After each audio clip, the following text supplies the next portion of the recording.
في أطهر أرض قلبي قد طاف ولبى الله ونسيت متاعب دربي في مكتبي والله في مكتبي. Assalamualaikum warahmatullahi wabarakatuh. Baik, kita dah baca dah dahulu tentang berkenaan dengan ruh. Ya. Kita sampai muka surat berapa, Ustaz?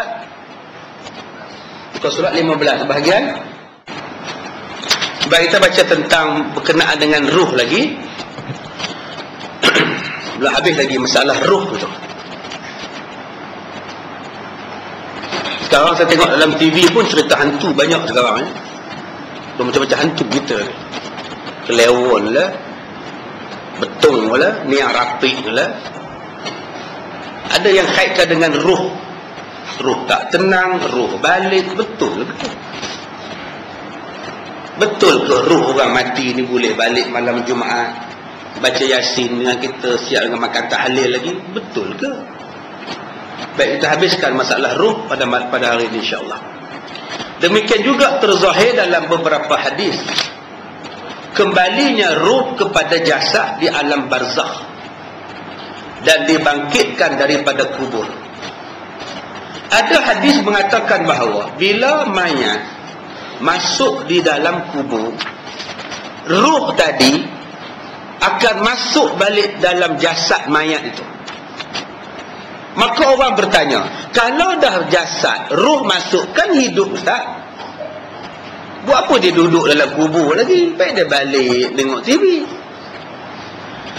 Baik, memang dalam kubur ada hadis sebut ruh itu akan dimasukkan balik dalam jasad dan akan dibangkitkan daripada kubur. Tetapi macam mana dia masuk, macam mana cara dia bangkit, tak sama dengan apa yang kita bangkit sekarang. Tuan-tuan buka dalam kitab Fathul Bari, huraian berkenaan apa yang kita baca ni. Pengarang kitab Fathul Bari kata, bila kita duduk dalam kubur, bila orang selesai je tanam kita, kita akan duduk, kaki berlunjuk, badan akan bangun. Ni kepala, ini badan, ini kaki. Macam itu. Cuba buat. Cuba buat. Lunjuk kaki. Macam itu. Tuan-tuan buka dalam kitab Fathul Bari. Tuan-tuan lunjuk kaki sambil duduk. Macam tu duduk dalam kubur. Hakikatnya, jasadnya tidur. Tapi Nabi kata, dia tidur, dia duduk macam itu. Bila selesai dikambus orang. Jadi yang duduk itu jasad ke ruh, Ustaz? Malah kata dia, jasad ruh itu akan bercakap dengan orang yang datang. Kalau ada anak, dia panggil anak dia. Man, nak mana man? Pa, nak balik ke? Takkan tinggal abang sini, pa. Janji sehidup semati, pa. Tak ada siapa dengar dia. Jangan tinggal ayah, man. Pin, Upin. Sudah, tuan-tuan. Lantaknya lah, Ipin nak balik dah, Upin pun nak balik dah. Tinggallah ayah seorang di situ. Dalam kubur ni, yang ruh tadi, hoi, takkan tinggal aku seorang, hoi. Sebab itu adanya talqin itu. Sebab hadis menerangkan bahawa dia boleh berkomunikasi dengan orang di atas. Orang di atas je tak boleh cakap dengan dia. Dia dengar apa orang di atas cakap, orang atas tak dengar apa dia cakap. Malah kata Rasulullah, orang dalam kubur tadi mendengar lebih jelas daripada orang yang hidup mendengar. Apa yang kita cakap di atas kubur, dia di dalam lebih soreh dan sahih mendengarnya. Tak dapat kita gambarkan, melainkan kalau kita mati baru kita tahu. Jadi tuan-tuan, kalau tuan-tuan mati awal, bagilah tahu kami macam mana cerita. Masalah tak boleh cerita lah. Duduklah dalam kubur. Tak apa Ustaz, kita bekalkan handphone supaya dia dapat telefon balik kita. Tak dapat lah tuan-tuan. Kalau kita buat CCTV Ustaz, CCTV mayat tu dikebumikan, kita letak CCTV kita, kita tengok CCTV di rumah, bolehkah? Boleh. Sebab dia kata apa di sini, tetapi tidak diketahui tempatnya, macam mana dia masuk dan caranya dia berada di dalam badan. Adakah ia bercampur dengan segala juzuk anggota badan, atau padanya tempat yang tertentu? Adakah dia mempunyai darah berjalan, jantung berjalan balik, paru-paru mengepam balik, buah pinggang berfungsi balik? Jawapannya tak ada siapa tahu. Tetapi yang sahihnya kata Rasulullah, roh itu akan balik kepada jasadnya dalam kubur. Macam mana cara dia? Allah yang mengetahui, kita tak tahu. Pendek kata, kita akan sampai tempat macam itu, saat macam itu. Untuk apa Ustaz? Untuk disoal. Itu baru soalan tuan-tuan, belum lagi benda-benda lain. Untuk apa? Untuk dirasakan nikmat kubur atau azab kubur. Kita lalu di atas kubur tu, kita rasa tenang. Sebenarnya bukan tenang kubur. Kita duduk di atas kubur tu, kita rasa damai. Tuan-tuan kalau agak-agak susah hati, pergi kubur, tenang. Tapi sebenarnya penuh dengan jerit pekik yang kita sendiri tak dapat gambarkan. Yang dengarnya binatang. Binatang dengar. Mayat ketika diusung ke kubur, mayat menjerit. Yang dengar binatang. Jin dan manusia tak dengar. Kalau jin dan manusia dengar, pengsan manusia. Pengsan. Sebab itu sunat pada kita mengusung mayat ke tanah perkuburan. Iskandar Zulkarnain, ketika dia mati, dia suruh orang depakan tangan dia di situ dengan tudung mayat dia. Duk kapan-kapan ni terjatuh tangan dia, terkulai tangan dia, orang duk usung. Dia tak bagi orang tudung mayat dia. Bila orang tanya pada dia, kenapa tuan pesan macam ini? Supaya aku nak tunjukkan pada hamba rakyat, aku ni raja, menguasai negara yang banyak, tetapi aku mati tak ada apa yang aku bawa. Tangan aku terkulai pun aku tak boleh angkat balik ke atas. Dia mengajar orang sampai dia mati pun masih memberi pengajaran pada orang. Masya Allah, hebat tuan-tuan. Pelajar saya umur 75 tahun, bekas guru besar, 75 tahun umur. Mengaji ni tak pernah miss. Siang malam pagi petang mengaji. Naik motor, saat naik motor jagung, saat naik motor skuter. Main mengaji pakai sepet hitam, naik motor jagung. 75 tahun. Tak pernah tinggal semayang jemaah. Meninggal pun ketika semayang jemaah. Semayang subuh, tengah tahiyat akhir, Allah jemput dia. Tengah tangan tu angkat dia, syahadu Allah, mati tu. Orang bagi salam, dia tak bagi salam. Kejut-kejut rebah, bawa ke luar, tak ada lah kot ni. Orang tak puas hati, orang hantar juga ke hospital. Mati tengah semayang tuan-tuan. Orang yang baik, tabiatnya baik, kelakuannya baik, insya-Allah mati pun Allah jemput dalam keadaan baik. Tuan-tuan tak teringin kan mati macam cikgu ni, tengah tahiyat akhir, semayang subuh. Isteri dia kata tak sihat Ustaz, Pak Haji tak sihat, tapi dia nak pergi juga semayang. Jantung ada, semua ada, nak pergi juga berjalan kaki pergi. Tengah semayang tu imam beritahu saya tengah semayang tu dengar dia batuk Ustaz, duk batuk kongkang. Kawan sakit jantung. Tak apalah, habis-habis malam semayang kita bagi salam, dia tak bagi salam. Bila kita kejut dia, tumbang. Ini yang cara mati yang begitu menyeronokkan hati dan telinga mendengar dan menghayatinya.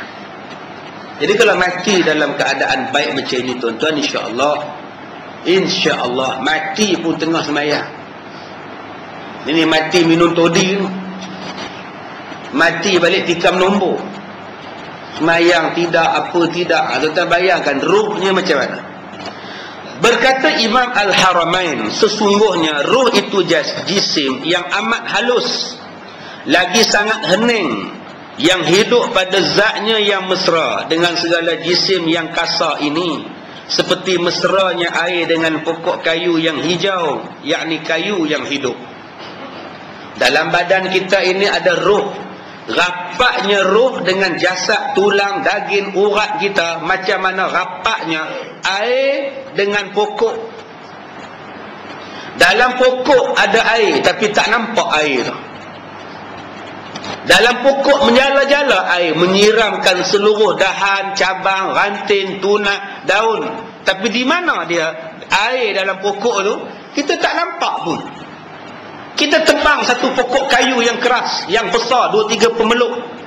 Bila kita tebang dia, kita tak perasan pun dalam pokok kayu itu ada air. Dengan air itulah memberikan kehidupan pada pokok itu. Begitulah dengan ruh. Ruh ni sebati dengan kita, sebab dia satu jisim yang semi, jisim yang sangat halus, jisim yang tak nampak. Menurut Imam Malik, ruh seseorang itu rupanya seperti rupa jasad. Seolah-olahnya beliau mengambil dalil daripada hadis peristiwa Isra' dan Mi'raj Nabi Muhammad. Sesungguhnya pada malam itu Nabi Muhammad bertemu dengan sekalian Nabi dalam Masjid Baitul Maqdis dan di atas tiap langit, padahal kesemua mereka itu adalah ruh, juga seperti rupa jasad mereka. Di sini Imam Malik sebut tentang hadis Imam Bukhari. Nabi Muhammad bertemu dengan Nabi-Nabi, ruh para Nabi dan Rasul di Masjid Al-Aqsa ketika Nabi perjalanan Isra' dan Mi'raj di Baitul Maqdis. Tuan-tuan, Baitul Maqdis itu jatuh pada tangan Yahudi pada tahun 1967. Tahun 1967 jatuh. Sebelum itu Yahudi tak berani lagi usik Baitul Maqdis. Dia bermula daripada tahun bila? 1089 apabila berlaku perang Salib. Kerajaan British, orang British berjaya menewaskan orang-orang Islam dan mereka mengambil negara Palestin. 1089.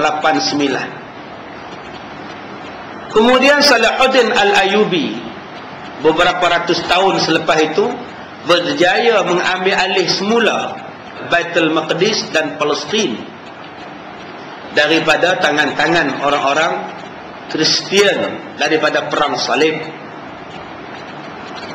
Semasa pemerintahan British itu pun sudah ada usaha-usaha untuk membawa orang-orang Yahudi di Eropah untuk kembali menetap duduk di negara Palestin. Sebab itu Salahuddin Al-Ayyubi rampas balik kota Baitul Maqdis ini. Yang ni yang kita kekurangan pejuang-pejuang seperti Saladin ini ataupun Salahuddin. Apa yang Salahuddin buat sehingga boleh mengalahkan kerajaan dalam perang Salib, kerajaan Kristian ini? Menyatupadukan seluruh umat Islam daripada Jordan, Syria, daripada Mesir.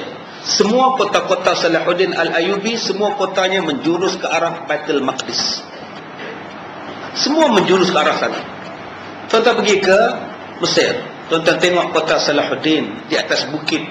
Kota yang sangat kuat, yang sangat kukuh, masjid yang sangat cantik, kota yang sangat tinggi, duduk di atas bukit, nampak jauh di sana tu Baitul Maqdis. Sebelum Salahuddin membina kotanya itu di negara Mesir, dia telah pun berjalan daripada Iraq turun ke Iran, turun sampai ke negara Jordan, turun sampai ke Syria, naik balik ke Mesir, baru bercakap soal untuk merampas mula Baitul Maqdis. Apa yang dia buat dulu? Dia menyatukan seluruh pemimpin-pemimpin orang Islam untuk lawan Yahudi, lawan Kristian dalam perang Salib. Barulah berjaya. Saya 2 minggu lepas ada satu ustaz dalam kuliah subuh, dia tibai saya. Dia kata Ustaz Kazim tu tak sokong usaha memboikot barangan Yahudi. Ustaz Kazim tu tak sokong kita boikot barangan USA. ini ustaz tak boleh pakai. Saya masa bila saya tak sokong boikot Yahudi? Ustaz ni dengar ke ceramah saya? Dia kata Ustaz Kazim ni ramai pengikut dia perempuan, cukup taksub dengan dia. Ustaz jenis ni tak boleh pakai. Ini bengong punya ustaz.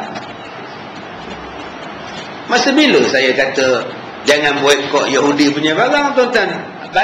Dengar balik CD saya bulan lepas. Saya kata saya sokong 100% untuk memboikot barangan-barangan Yahudi dan Nasrani USA. Tetapi saya kata usaha memboikot itu kalau tidak mengikut cara Rasulullah, kita bimbang dia tak lama memboikot tu. Sekarang orang tak boikot dah. Tak ada dah pun banner tepi jalan tu boikot Yahudi, mana ada dah. Yang tukang pasang banner tu pun semalam dia beli KLC beratur depan sekali. Sebab kita tidak lama. Sebab apa tak lama? Sebab kita tak ikut cara Rasulullah. Kalau kita ikut cara Rasulullah, mesti lama, mesti hebat. Apa yang Rasulullah buat sebelum boikot Yahudi? Menyatu padukan umat Islam. Kita sekarang nak boikot Yahudi tapi tak menyatu padukan umat Islam. Bila nak berjaya? Boikot, sebelum boikot yang Rasulullah buat, satu padukan umat Islam. Sekarang umat Islam memperpecah belah macam mana? Itu maksud saya. Mesti tiru Nabi dalam memboikot, insya-Allah berjaya. Saya kata dah dalam kuliah yang lepas, kerajaan mesti ambil alih perniagaan Yahudi di Malaysia. Beli, suruh dia balik. Ambil saham Tesco. Baru kita boleh cakap untuk memboikot. Ambil saham Carrefour. Atau sekurang-kurangnya beli Giant. Kalau tak mampu beli Tesco, beli Giant pun jadilah, walaupun dia raksasa. Ambil kaedah itu baru boleh cakap soal memboikot. Sekarang tidak, tuan-tuan. Sebab itu saya takut kita tak lama dalam proses memboikot. Itu maksud saya. Boikot mesti cara Rasulullah. Segala benda yang ikut cara Nabi mesti berjaya. Contohnya Salahuddin Al-Ayyubi. Kalau dia seorang menentang Israel, menentang Yahudi, tak menang Salahuddin. Tetapi dia buat bersama-sama dan menyatu padukan seluruh pemimpin Islam dalam perang salib. Akhirnya berjaya. Sehinggalah berlaku perang dunia yang pertama. 1909, 1911. Beratus tahun kerajaan Islam memerintah Palestin. Daripada tahun perang salib selesai, sampailah perang dunia yang pertama datang. Pada masa itu, pada tahun 1824 itu, sebelum 1897, minta maaf, 1897, Sultan Abdul Hamid, iaitu kerajaan Turki, Sultan Kerajaan Osmaniyah, telah didatangi oleh wakil Yahudi daripada Jerman, memaksa supaya dibuka pintu sempadan dan tanah kepada orang Yahudi untuk orang Yahudi balik duduk di Palestin. 1897. Sultan Abdul Hamid berkata, sekaki pun tanah Palestin tidak akan kuberi kepada Yahudi.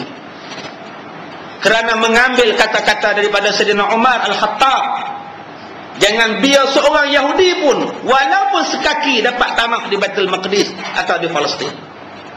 Sultan Abdul Hamid tidak bagi, tuan-tuan. Usaha nak masuk untuk ambil alih Palestin bermula sebelum kejatuhan kerajaan Islam Turki Osmaniyah. Pemimpinnya Sultan Abdul Hamid. Siapa yang mula-mula datang? Orang Jerman. Paksa Sultan Abdul Hamid terima dia punya konsulat daripada Jerman, buka di Istanbul. Paksaan yang keduanya ialah buka negeri Palestin, kami nak balik. Pada masa itu, tuan-tuan, umat Yahudi di Palestin ada, bukan tak ada, ada, tapi tak ramai. Pada tahun 1914 itu jumlahnya cuma berjumlah 56,000 orang saja. Tetapi itulah denak yang paling awal untuk membentuk satu kerajaan haram Israel. pada tahun berlakunya Perang Dunia Pertama itu, kerajaan Turki nak dibuat pembaharuan daripada sudut persenjataan dan sebagainya. Rakyat Turki bantah. Konon-kononnya itu adalah meniru cara Yahudi, meniru cara Kristian. Pemodenan angkatan tentera itu dianggap sebagai meniru kerajaan Kristian. Maka berlakulah perang saudara di antara orang Islam sendiri di Turki yang melemahkan kerajaan Utsmaniyah, hanya dengan alasan nak dimodernkan angkatan tentera. Ketika berlaku peperangan itulah Yahudi berjaya menyusup untuk masuk ke negara Palestin, kerana berlakunya pergolakan sesama orang Islam di Istanbul, di Turki. Sehinggalah pada 1924 kerajaan Utsmaniyah secara resminya tumbang daripada kerajaan khilafah. Kerajaan yang bertunjangkan khalifah Islam ditukar kepada kerajaan sekela pada tahun 1924 di bawah pimpinan Mustafa Kamal Atatürk. Dan Yahudi buat secara resminya boleh masuk ke negara Palestin ialah apabila Mustafa Kamal berjaya menumbangkan kerajaan Islam, dan dialah yang membenarkan Yahudi masuk ke dalam negara Islam Palestin. Pada tahun 1948, bila seluruh orang Yahudi daripada Eropah Mustafa Kamal benarkan masuk ke Palestin, sehinggalah jumlahnya meningkat ratusan ribu orang. Dihalaunya, dibunuhnya umat Islam Palestin oleh orang-orang Yahudi, diambilnya negara Islam Palestin secara kekerasan, bila jumlah mereka meningkat kepada 600,000 orang. Asalnya 56,000, tetapi bila tumbang kerajaan Islam Mustafa Kamal ambil, dia meningkat kepada lebih 500,000 orang pada tahun 1948. Daripada mana Yahudi ramai datang ni Ustaz? Dibawa perpindahan besar-besaran daripada Jerman, daripada Portugal, daripada Rusia, daripada England, untuk balik ke negara Palestin, datang ke negara Palestin. Britain bagi tentera apa, tembak orang Islam, halau mereka, ni bumi kamu. Siapa yang bantu ni tuan-tuan untuk kemasukan Yahudi ni? Orang Islam juga. Dia yang buat. Sehingga umat Islam pada masa itu 56% bumi Palestin dikuasai oleh orang-orang Yahudi. 44% orang Palestin tahun 1948. Maka pada 14 Februari 1948 PBB mengisytiharkan wujud negara baru namanya Israel. Jatuhnya ialah pada hari Valentine. Adik-adik yang sambut hari Valentine 14 Februari yang lepas, bukan setakat meraihkan kejatuhan kerajaan Islam Spanyol, sebenarnya juga meraihkan iaitu hari Palestin tumbang dan timbulnya negara haram Israel 14 Februari 1948. Sebab itulah menyambut hari memperingati kekasih Valentine Day itu haram disambut, kerana hari itu nak meraihkan kejayaan Palestin jatuh dan naiknya kerajaan haram Israel. Jadi tahun depan tu sudah sambut dah. Tuan-tuan ada anak-anak yang ada kekasih anak-anak tuan-tuan tu, persetankan dengan hari Valentine. Tak payah nak bagi bunga, tak payah nak bagi kad, tak payah nak makan-makan, tak payah. Mana ada, ini hari nak memperingati kemenangan Israel. Nak buat apa kamu sambut? Haram. Tak payahlah Valentine nak nikah aja. Apa tu Valentine apa lagi bini? Ini dah tua bangka Valentine lagi, ditangkap 52 tahun dengan pasangannya dalam bilik, dalam rumah sewa, dalam hotel, dengan alasan hari memperingati kekasih.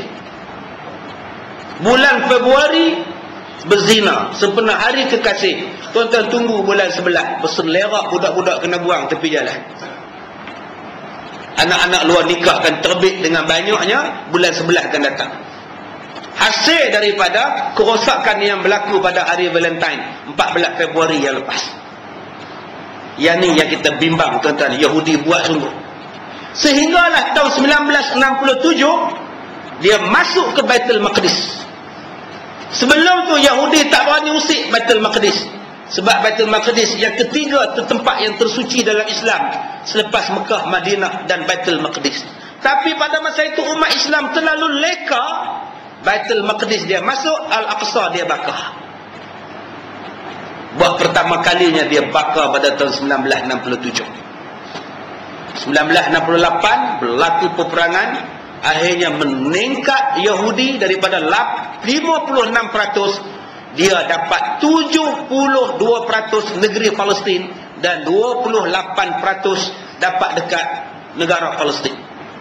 Tahun 1994 bila buat perjanjian dengan Yasir Arafat, negara Palestin tinggal 20%, Israel naik sampai 80%. Sekarang 2009, tak berapa peratus lagi bumi Palestin dikuasai oleh orang Islam, yang lainnya semua dapat pada Yahudi. Tuan-tuan yang dirahmati Allah, ini tahun-tahun saya nak sebut pada tuan-tuan yang saya berbual dengan orang daripada sebuah negara jiran yang belajar beberapa lama di Israel. Dia kata, Ustaz, yang pertama Ustaz, orang Yahudi dia cukup sinonim dengan angka 6. Kehidupan dia ialah 6. Apa benda nak buat pun 6. Kalau nak berperang pun 6 hari. Sebab tu ada peperangan 6 hari. Kunci je bang. Dia masuk ke depan, masuk ke sana tu. Dia nak dapat pahala lebih tu. Semalam kita baca 6. Angka 6 itu cukup dia minat. Apa benda dia nak buat pun dia utamakan 6. Ini sistem ataupun style Yahudi. Dia cukup seronok dan percaya dengan angka 6 ini. Satu. Yang kedua, sistem penempatan orang-orang Yahudi ini Ustaz, dia di negara Israel Haram ini, dia bina penempatan mengikut asal usul keturunan Yahudi. Macam kita di Bukit Kemensah ni. Kemensah ni bukit ke? Ke Kemensah saja? Kemensah saja. Silap, sekarang ni musim bukit. Ya, Bukit Lanjan lah, Bukit Gantang lah. Tersasul-sasul juga saya ni. Bukit Kemensah juga. Dia kata macam kita di Kemensah ni, macam-macam orang duduk di sini. Orang Johor, orang India, orang Melayu, orang Kedah, orang Perak. Tapi di Israel, satu kampung Israel Yahudi, Yahudi Rusia. Kampung sana Yahudi Singapura. Kampung sini Yahudi Iran. Yang ini Yahudi Jerman. Dia tak campur Yahudi Jerman Rusia tak. Yang ini Yahudi ini, yang ini Yahudi ini, yang ini Yahudi ini. Ini bentuk penempatan Israel. Yang ketiga, kalau Israel itu orang profesional, Yahudi ini profesional saja sebab tu. Yang ini arkitek, semua arkitek. Yang ini doktor, semua doktor. Tempat tu doktor aja, tak ada orang lain lah. Kalau yang ini penternak aja. Kalau yang ini peladang aja taman dia. Dia tak campur macam kita ni. Ini sistem bandaraya mereka ataupun sistem perkampungan mereka. Yang keempat, dia kata, Ustaz, saya pergi ke rumah satu orang. Saya terkejut sebab depan pagar rumah dia ada satu pokok yang sangat sinonim di Malaysia. Kalau pokok tu duduk di bagan, saya tak heran. Nama pun bagan serai. Ini pokok serai ada di Israel, depan rumah orang Yahudi. Dia kata dia berhenti tengok pokok serai tu. Macam mana pokok serai boleh tumbuh di sini? Yahudi tu keluar tengok dia.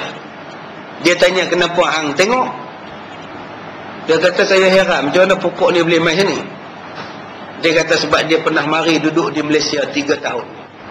Yahudi ni pernah duduk di Malaysia selama 3 tahun. Bila dia balik ke Israel, dia buat balik serai, tanam di Israel. Laki-laki ni tanya, kamu kerja apa di Malaysia? Dia kata, dulu saya kerja sebagai polis askar British. Maknanya tuan-tuan, British dia jajah negara-negara Commonwealth. Bukan semua orang British yang datang. Yang datang itu ialah orang Yahudi, tuan-tuan.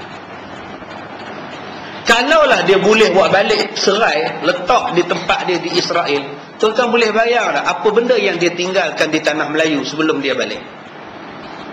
Kalau serai pun dia boleh hidupkan di Israel, apa yang dia tak tinggal di tanah Melayu sebelum dia balik ke negara dia. Mungkin sistem perundangan, mungkin sistem politik, ekonomi, sosial dan sebagainya. Ini sistem yang mereka buat. Yang kelima, Ustaz, saya diarahkan oleh kerajaan saya supaya tidak menghebahkan apa jawatan saya, apa pekerjaan saya. Bila saya belajar di sana, jangan cerita apa pun. Ini rahsia kerajaan kita. Tetapi bila sampai di Yahudi, Ustaz, di Israel, hanya perlu 2 jam saja untuk korek semua rahsia, bocor semua rahsia, Ustaz. Kami pergi 28 orang, 2 jam saja rahsia kami bocor. Dengan 28 orang tu habis, Ustaz, 2 jamnya. Saya kata, macam mana dia buat? Allah, Ustaz, dia hantar pada kami perempuan, skirtnya panjang ni, Ustaz. Duduk sebelah kami, pohonnya duduk sebelah pohon kami. Makan, duduk sebelah pohon dia. Sampai kami masuk bilik, pohon tu pun ikut sekali, Ustaz. 2 jam saja habis bocor dekat perempuan-perempuan ni. Yahudi mempunyai intelijen yang sangat hebat. Kami ni punya ditrain sebelum pergi, jangan buka rahsia, jangan buka rahsia. Dia mari sekejap je, Ustaz, 2 jam habis rahsia. Kamu dah cakap? Dah. Kamu dah cakap? Dah. Habis dah, kata dia. Dia hantar perempuan je, tuan-tuan.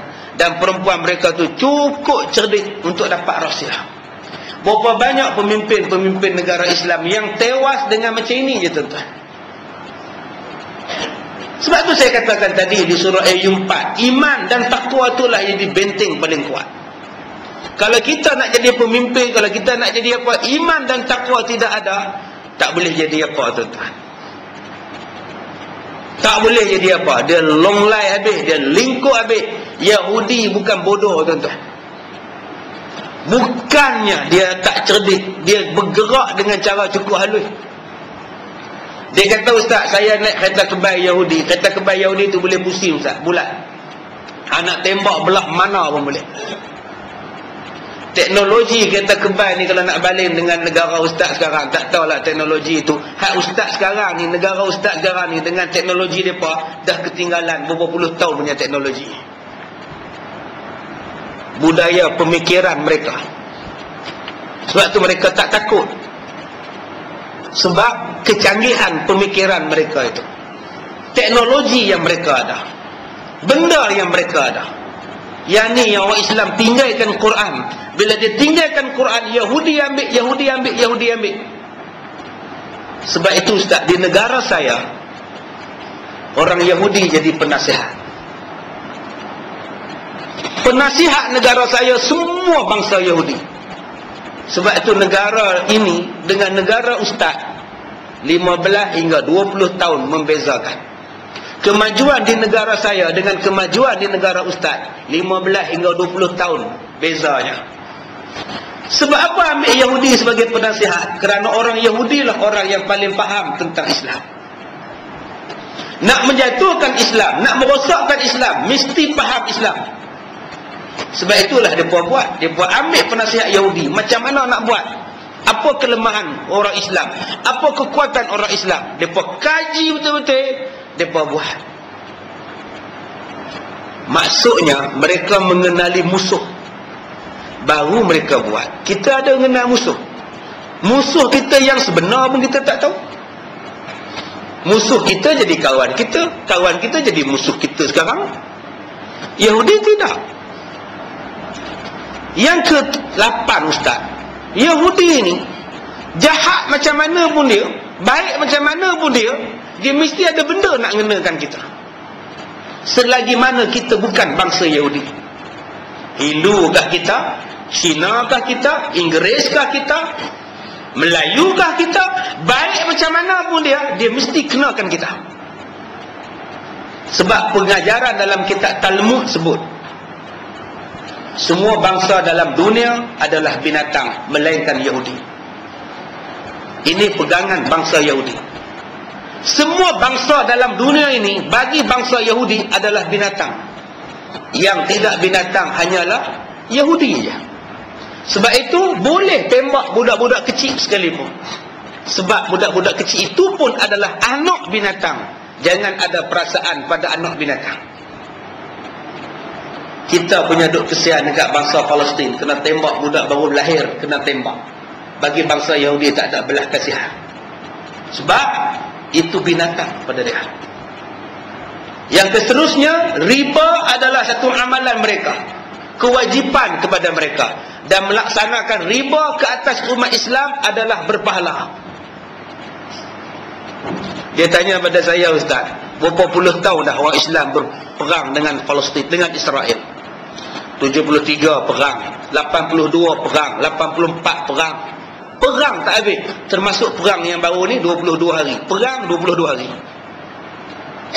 Mana ada perasaan belas? Ustaz tahu tak pasal apa tak ada belas? Tentera-tentera dia tak ada belas kasihan. Dia kata, Ustaz, askar-askar barisan hadapan Yahudi semuanya adalah anak-anak haram, anak-anak zina, yang tidak ada mak, yang tidak ada bapa, yang tidak ada saudara mara, yang memang tak ada perasaan kasih dan sayang. Tuan-tuan tengok cerita Rambo. Rambo mana ada takut, mana ada senyum Rambo. Adik-adik dia mungkin tak kenal Rambo kot. Dia kata pisau Rambo. Mana ada senyum Rambo. Dia tak ada belah. Mana ada perasaan sedih.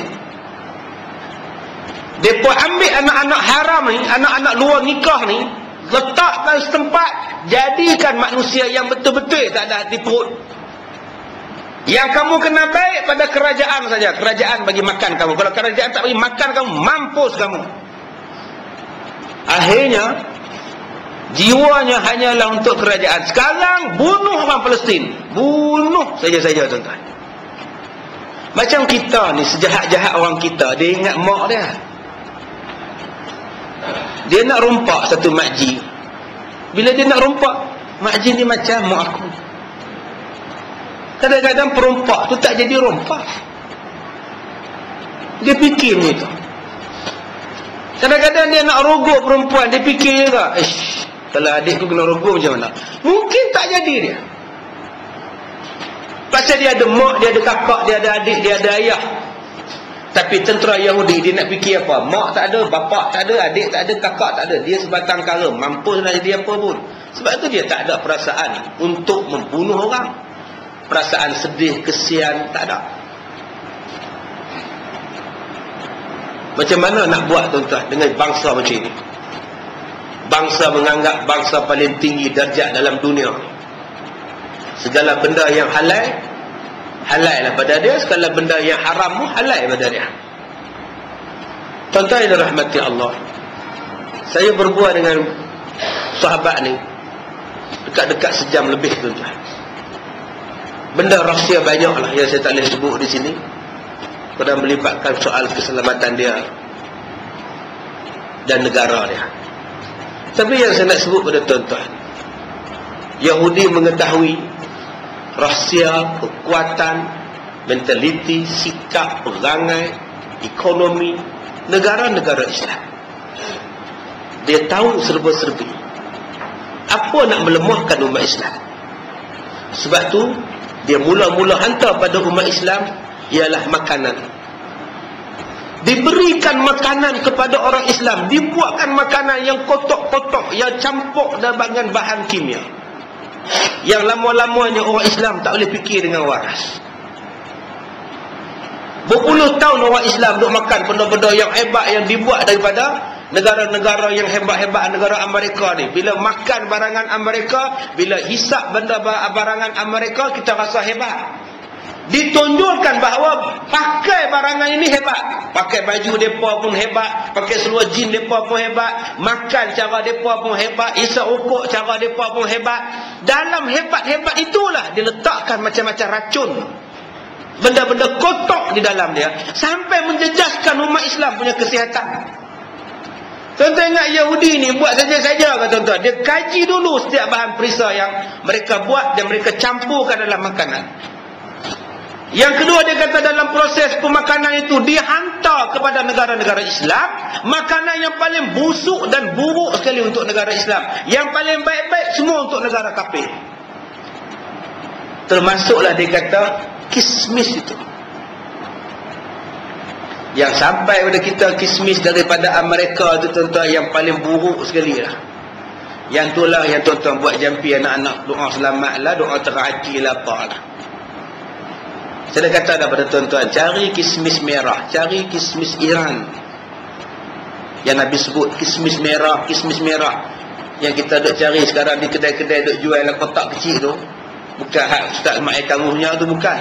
No, tuan-tuan carilah nama dia, mula pada huruf L, hujung dengan huruf G, dengan huruf O. Itu adalah kismis daripada Amerika yang paling busuk sekali tuan-tuan, yang tak ada nilai lah. Yang itulah yang dihantar kepada umat Islam, yang kita makan. Sebab itu kalau tuan-tuan belajar, Yahudi akan membuat riuh. Tuan-tuan rujuk dalam surah Fussilat, wal ghawfihi la'allakum taghlibun. Allah Ta'ala sebut macam mana orang kafir merosakkan umat Islam dengan meninggalkan Al-Quran. Kenapa tahun 1967 dia serang Baitul Maqdis dan dia menyerang Masjid Al-Aqsa? Kerana pada masa itu semua umat Islam sedang riuh, tidak ada lagi sensitif dan tidak ada rasa sensitivity kepada Islam. Tahun 60-an itulah umat Islam lupa kerana Yahudi menghantarkan dengan budaya ego-ego.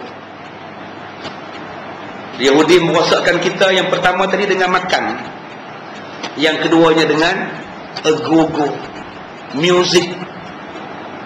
Semua tahun 60-an orang lupa tentang Yahudi. Orang tak kisah sebab negara-negara Islam sibuk dengan The Beatles. Semua nak jadi The Beatles.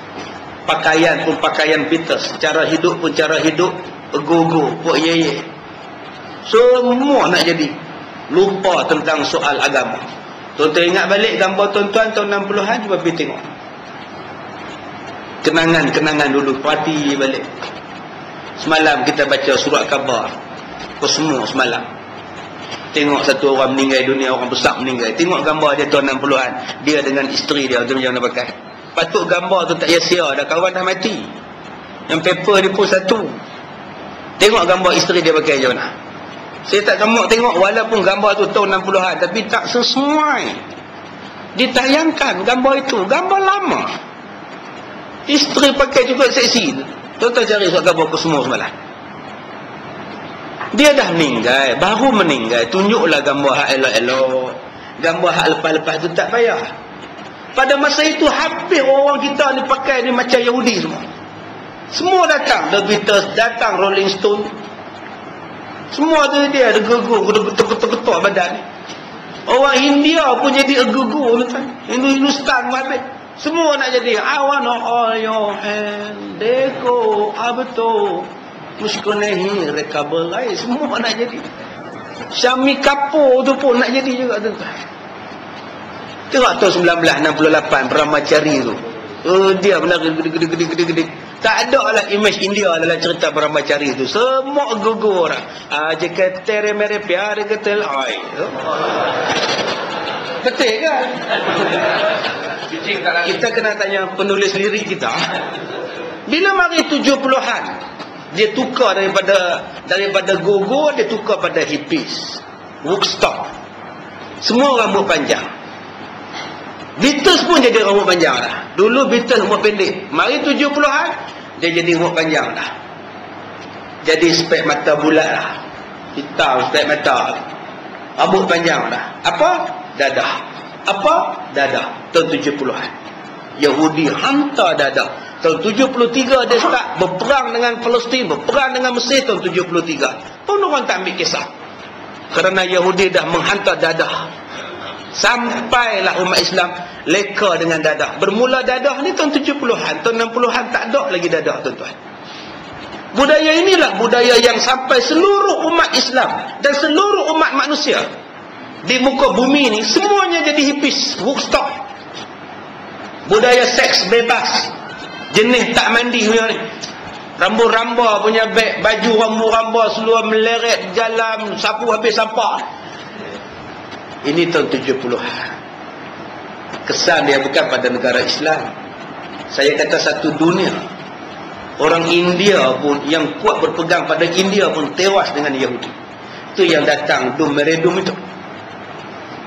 Dia kena dengan Zinat Aman. Dum Meredum Hari Rama Hari Rani. Gambaran masyarakat pada itu terlalu hidup bebas. Yahudi bawa seks bebas. Tahun 80-an dia datangkan rock. Kesih. Itu pun dapat Datuk. Oh, memang tuan-tuan. Rock. Habis orang jadi rock. Mai 90-an dia perkenalkan muzik yang baru, yang lebih kegagaban. C-I-N-T-A C dia terang. Semua jadi rap. Jangan kita ya Allah. Semua duk gini apa? Dia mari tahun 2000 dia memperkenalkan budaya indie. Underground, indie jenis meleleh. Semua buat dengan syabu, tangkap lentor. Kasih janganlah engkau pergi. Ya Allah, lembeknya. Pun orang minat, tuan-tuan. Cuba tuan-tuan tengok lagu-lagu tu sekarang ni. Semua orang mana? Jangan kau cintakan aku. Ya Allah. Apa benda dia cakap pun orang minat. Lantaklah Gaza kena bom ke apa ke, aku nak buat. Sampaikan nak sayang pada Gaza pun kena buat konsert hari ni. Saya cukup tak seronok, tuan-tuan, nak cari kutipan untuk Gaza buat konsert. Konsert amal. Konsert mengenang Palestin. Ya ke? Itu bukannya nak tolong orang. Itu nak seronok.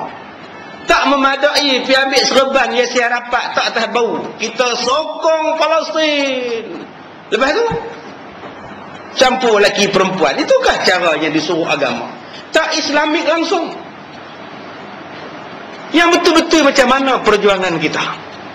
Bukan dengan cara baca puisi perempuan panggil menyanyi, panggil Tuhan ni menyanyi, kita tolong Gaza, tolong Palestin. Makasih dah. Yahudi kata kamu nak marah aku tapi kamu ikut cara aku. Sama je, tuan-tuan, tak ada apa bezanya. Buatlah cara Islam. Kekalkan kunut nazilah, kekalkan bacaan Yasin, kekalkan sembahyang hajat. Sekarang masjid tak buat dah bacaan Yasin, sembahyang hajat tak buat dah. Kenapa tak buat? Teruskan kunut nazilah. Teruskan tiap-tiap kali lepas sembahyang Jumaat, sembahyang hajat lagi.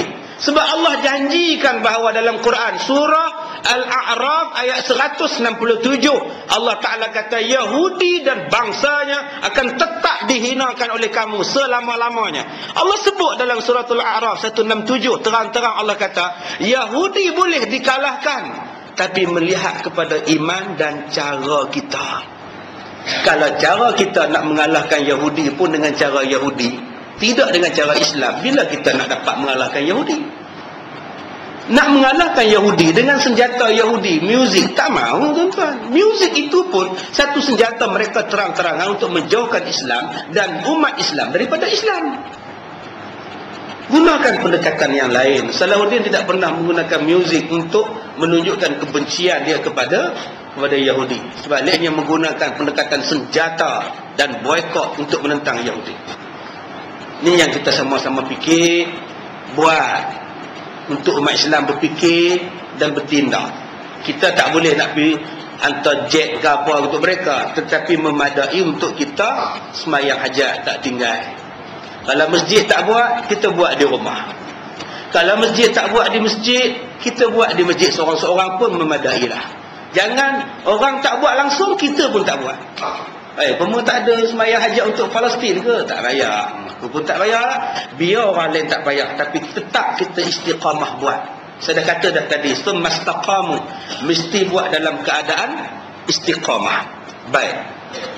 Segala kau tersebut adalah dhaif. Sedangkan yang muktamadnya ialah kau yang telah disebut sebelum ini, iaitu majhul kita. Pelbagai pendapat tentang roh duduk dalam kubur. Jawapan paling mudahnya, kita tak tahu.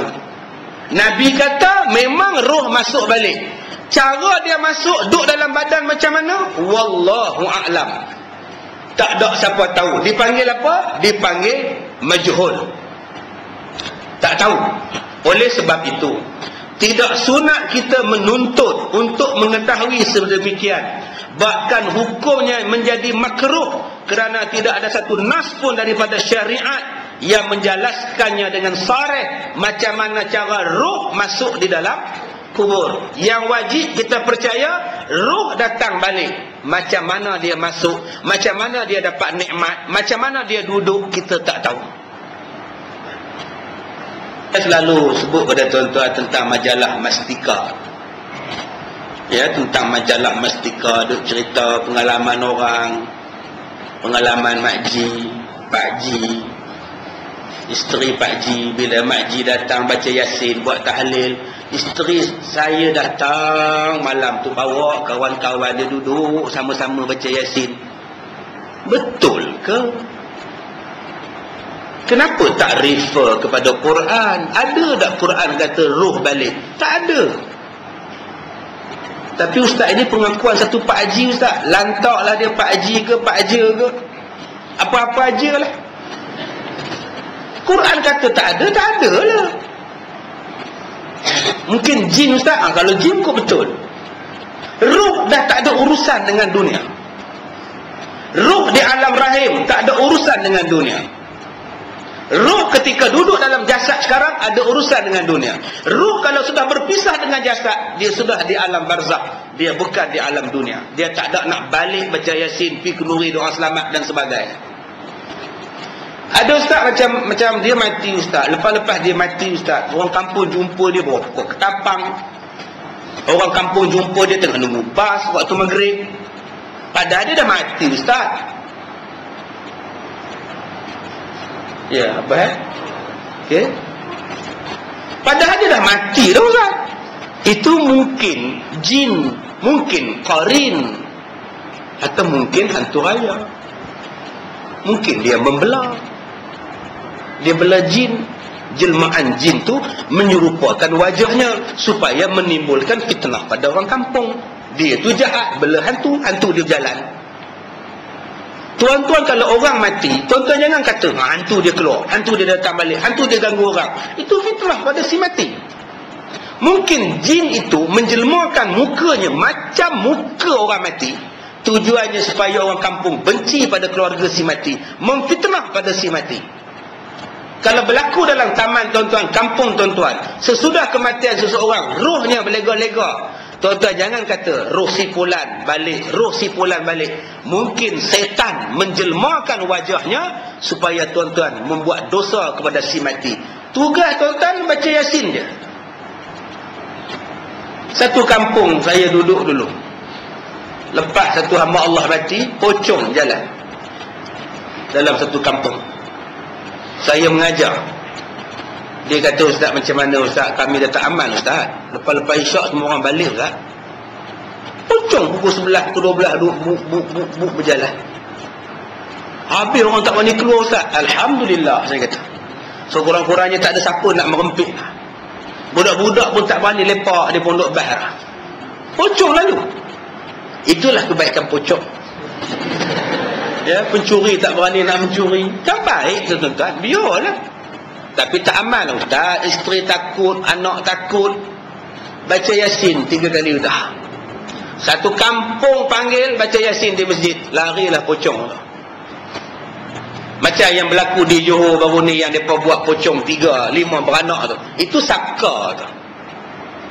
Cara perubatan bid'ah dan khurafat, membuang saka. Itulah dia.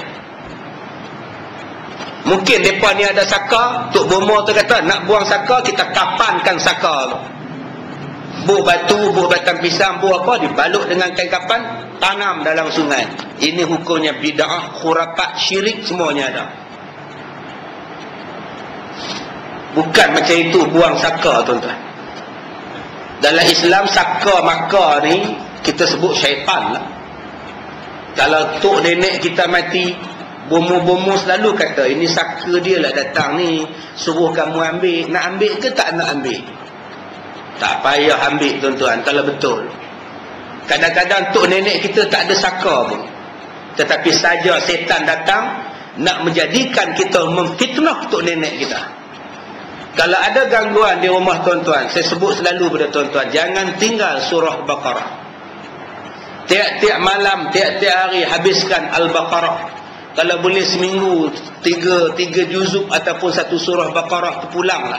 Nak buat dalam sebulan ke, nak buat dalam sehari ke, nak buat dalam seminggu ke, bacalah Al-Baqarah. InsyaAllah setan tak datang, jin tak datang, tuan-tuan. Jangan tuan-tuan duk ambil, duk belak, ataupun jangan duk kena ambil rambut, bulu hidung, bulu misai, bulu janggut, bulu dada, bulu kemaluan, bulu kaki, kuku, darah, kuku kaki, kambing seekor, nak jamu pada tok nenek. Bid'ah dan syirik perbuatan tuan-tuan. Tuan-tuan hanya perlu semayang rajin-rajin, baca Quran rajin-rajin. Tak boleh lawan tuan-tuan menentang setan ni. Lawan. Kalau tidak, tuan-tuan akan buat amalan-amalan yang menyesatkan. Dengan tuan-tuan kata roh dia balik, roh dia balik, roh dia balik. Roh takkan balik ke dunia ganggu tuan-tuan. Kalau betul dia balik itu, kadang-kadang jin memfitnah dia supaya tuan-tuan mengumpat kepada si mati.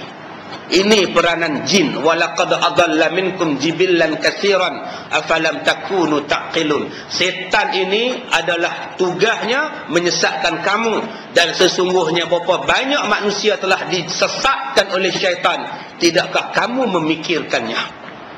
Ini semua setan maka tuan-tuan untuk memfitnah tok nenek kita.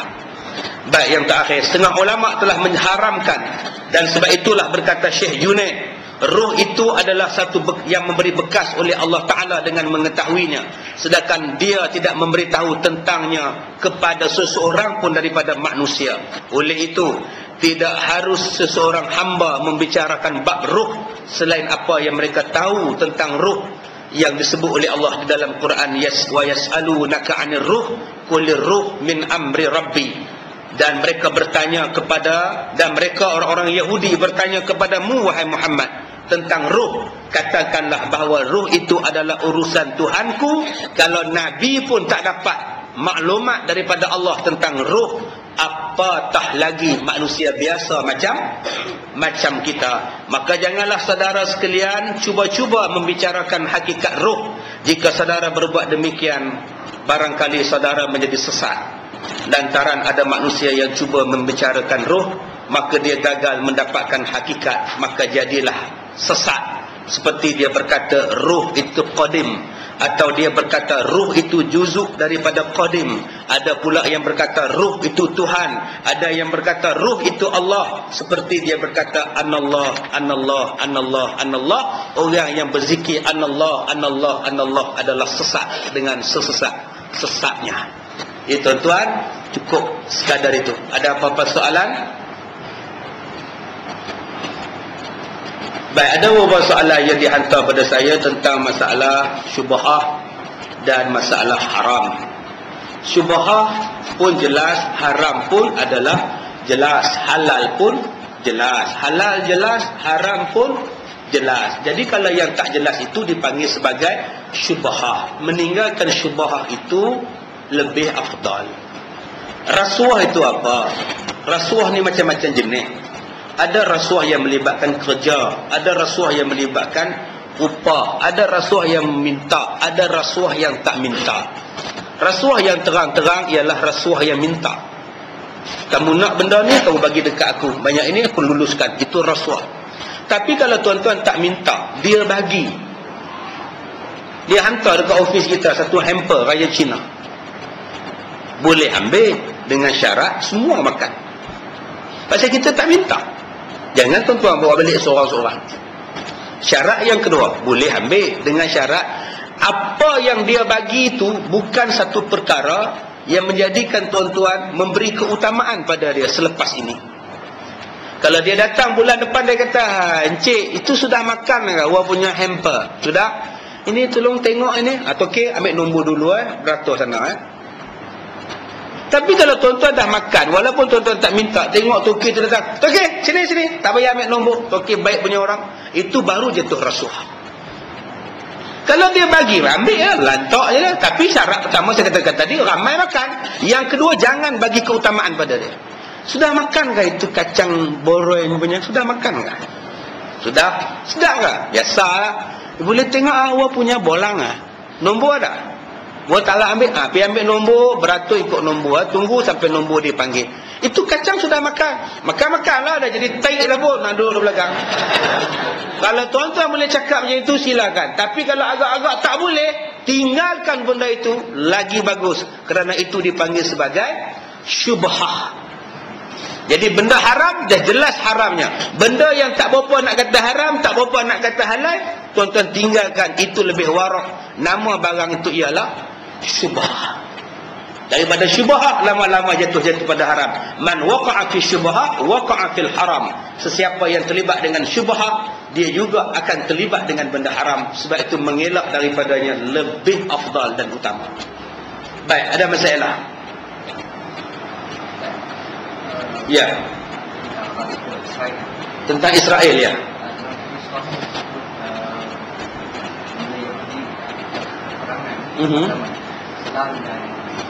Ya. Balik batu dan pokok, ya. Pokok gharqad. Wallahualam. Pokok gharqad ni pokok kayu besar. Bukan pokok serai. Pokok gharqad ni maknanya pokok kayu yang besar. Dia takkan bantu tentera Islam. Pokok lain pun bantu. Pokok lain bagi tahu dekat tentera Islam, belakang aku ni ada musuh Yahudi, bunuh dia. Yahudi bersembunyi di sebalik batu. Batu bercakap, belakang aku ni ada Yahudi, bunuh dia. Pokok yang tak bantu ya, satu pokok namanya gharqad. Yang ni yang tak bantu. Yang lain semua bantu. Ini hadis sahih menceritakan tentang peperangan. Okey Ustaz, dalam hadis tu dia kata orang Islam berjaya menewaskan Yahudi. Kenapa Israel tak berjaya ditewaskan oleh Mesir, Syria, Jordan dalam peperangan 1948, 1968, 1967 atau 1973? Kita balik pada sejarah. Kenapa Mesir tewas dengan Israel dalam peperangan 6 hari? Kenapa tewas dengan Israel, Jordan dan Syria? Balik pada sejarah. Peperangan yang meletus di antara Mesir dengan Israel pada masa itu bukan kerana perang fi sabilillah. Peperangan kerana nak merebut tulisan Suez. Menjaga Suez. Amerika nak Suez itu dikontrol oleh Port Amerika. Tetapi Britain pun nak Britain menguasai tulisan Suez dengan kroni daripada Mesir. Sebab itulah Amerika gunakan Israel, Mesir gunakan Britain menggunakan Mesir. Peperangan itu meletus bukan kerana nak membebaskan Palestin daripada Israel, semata-mata nak menyelamatkan terusan Suez. Sebab itu peperangan itu tidak memberi kemenangan kepada tentera Mesir, kerana perjuangan itu bukan kerana Allah. Begitu juga dengan peperangan 6 hari dan sebagainya. Tuan-tuan boleh buka dalam sejarah, Jordan dan Syria melambat-lambatkan kemarahan tentera-tentera Islam daripada Iraq. Tentera yang datang daripada Iraq minta nak gunakan negara Israel sebagai satu jalan untuk pergi serang Israel. Jordan dan Syria melambat-lambatkan kemasukan itu. Sedangkan tentera daripada Iraq yang nak sampai ini adalah tentera-tentera yang sangat terlatih. Sebaliknya Jordan dan Syria menghantar tentera-tentera askar simpanan untuk menentang kerajaan Israel. Bukan tentera elit, bukan tentera terlatih, tentera wataniah, tuan-tuan. Mai senapan patah pada saya ni. Sebab itu peperangan itu tidak memihak kepada tentera Islam dan negara Islam, kerana bukan semata-mata kerana Allah. Yang Nabi maksudkan dalam hadis tadi ialah perjuangan yang semata-mata kerana Allah Subhanahu wa taala. Yang ni yang kita duk tunggu.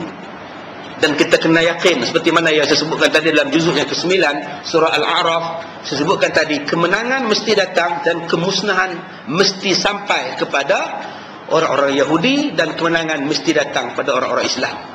Tapi asas perjuangannya ialah kerana Allah. Yang berlaku sekarang bukan kerana Allah, lebih menjurus pada penguasaan ekonomi, minyak dan sebagainya. Wallahu a'lam. Ya. Ya. Ya. Ya.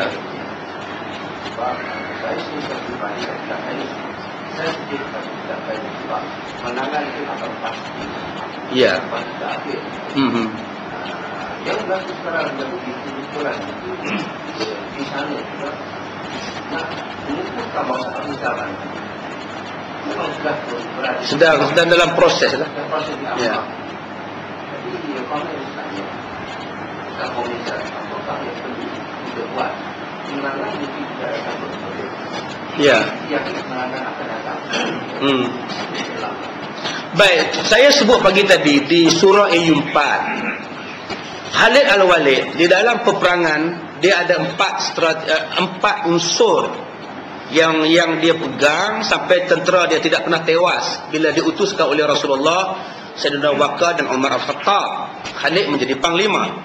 Unsur yang pertamanya ialah iman, takwa, wawasan dan strategi. Yang pertama iman, dia bentuk tentera dia kuat, yakin pada Allah. Yang keduanya ialah bertakwa, semua tenteranya taat pada Allah. Yang ketiganya apa? Wawasan, nak menang, nak tegakkan Islam. Yang ketiganya, apa cara nak menegakkan itu dipanggil sebagai strategi. Dalam strategi itu ada 9 benda yang digariskan oleh Khalid Ibn Walid. Saya dah terang dah tadi. Kemenangan yang pertamanya datang daripada dalam hati. Kalau hati kata kalah, memang kalah lah. Yang kedua, Khalid Al-Walid punya prinsip, berundur sementara untuk menang, lebih baik marah untuk menang tapi kalah. Berundur sementara untuk menang, susun strategi lain, kemudian datang balik attack. Itu style Khalid Ibn Walid.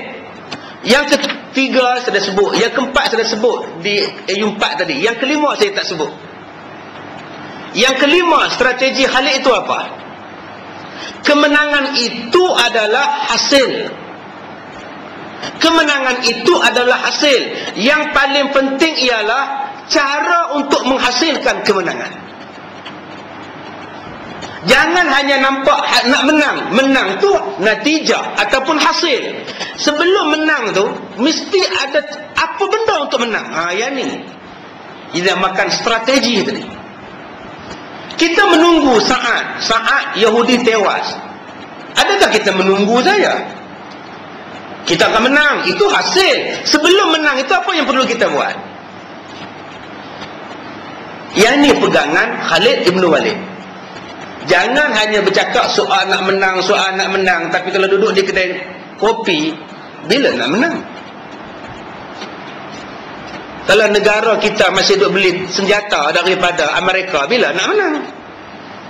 Sudah sampai masanya pembiayaan dan bajet yang besar untuk pertahanan, untuk mengkaji mereka membina sistem pertahanan negara-negara Islam sendiri yang tidak menggunakan sepenuhnya teknologi daripada Barat dan kuasa-kuasa Yahudi. Sekarang Yahudi nak bimbang apa? Tentera dapat latihan daripada Yahudi. Sistem risikan Yahudi. Helikopter daripada teknologi Yahudi. Kapal terbang daripada teknologi Yahudi. Sebab itu bila negara Islam kaya sekalipun, mampu membina angkatan besar sekalipun peperangan, dalam angkatan perang, dia tak takut. Sebab rahsia senjata kamu dalam buku manual aku.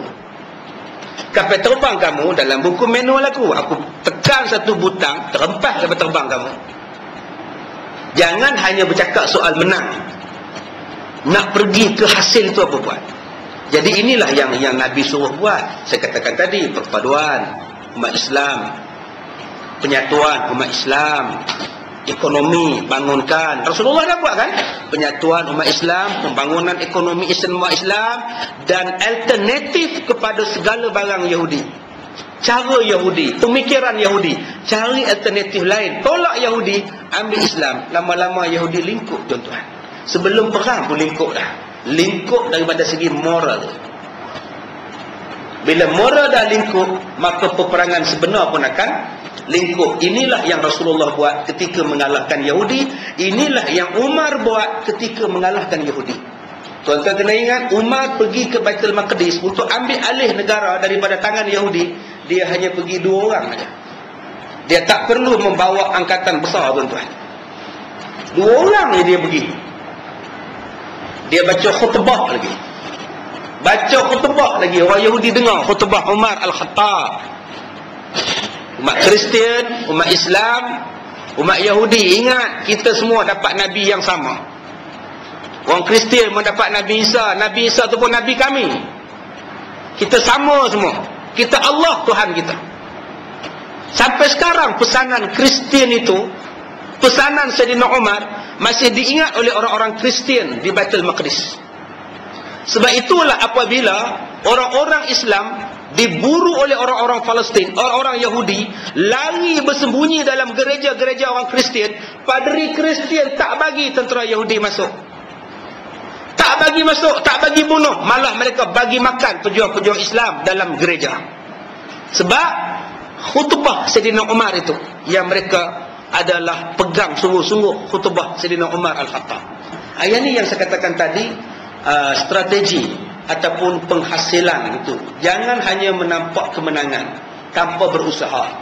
Mesti ada usaha yang bersepadu untuk menang. Jadi kalau satu negara buat sistem boikot, satu negara Islam buat sistem ketenteraan, satu negara Islam memperkenalkan ekonomi, semua negara akan bergabung. Di mana usaha ini? Usaha inilah yang dibuat dalam musim haji. Manafi'un linnas liyashhadu manafi'a lahum. Cuba tengok dalam musim haji. Kapal terbang Islam, pilot Islam, pramugari Islam, makanan semua Islam. Daripada Amerika nak buat haji pun pilot dia kena Islam. Daripada Indonesia nak buat haji, pilot dia pun kena Islam. Tak boleh pilot itu kafir sekalipun. Sampai di Madinah, tengok-tengok pilot bukan Islam, halau balik serta-merta. Pak Ratih jemaah haji balik-balik ke Jakarta, tukar pilot baru datang mendarat balik di Madinah. Menunjukkan kalau kita boleh buat macam itu, tuan-tuan, lama dah umat Islam menang. Duduk di Mekah, Madinah, semua barangan Muslim. Hotel Muslim, makan Muslim, insurans Muslim, pengangkutan Muslim, minyak Muslim. Tapi bila balik ke negara masing-masing, sifat kemusliman itu sudah hilang. Dia hanya bertahan 60 hari waktu haji saja.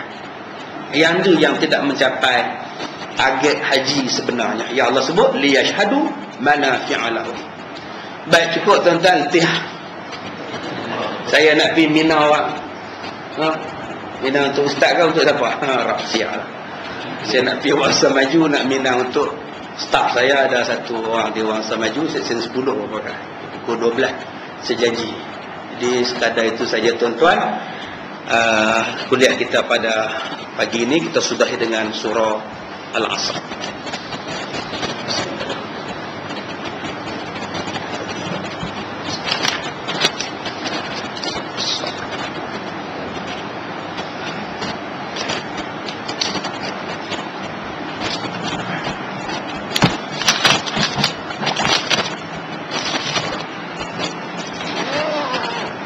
Bismillahirrahmanirrahim. Alhamdulillahirabbil alamin.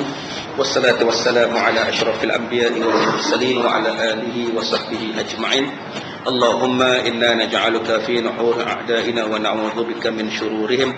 Allahumma baddid syamlahum wa farriq jam'ahum wa shaddid kalimatahum wa zalzil aqdamahum wa sallit 'alaihim kalban min kilabik ya qahhar jabbar ya muntaqim. Allahumma ya munzilal kitab wa ya mujriyas sahab wa ya hazimal ahzab ihzimhum mansurna 'alaihim walhamdulillahi rabbil alamin. Saya ucapkan tahniah kepada tuan-tuan. Semalam pun 2 jam duduk dan pagi ni pun 2 jam duduk sila ni. Boleh bertahan ni, mudah-mudahan Allah ampunkan dosa kita, Allah berikan kesihatan pada kita dan kebaikan pada kita. Saya minta maaf jika terkasar bahasa. Wabillahi taufiq wal hidayah. Assalamualaikum warahmatullahi wabarakatuh.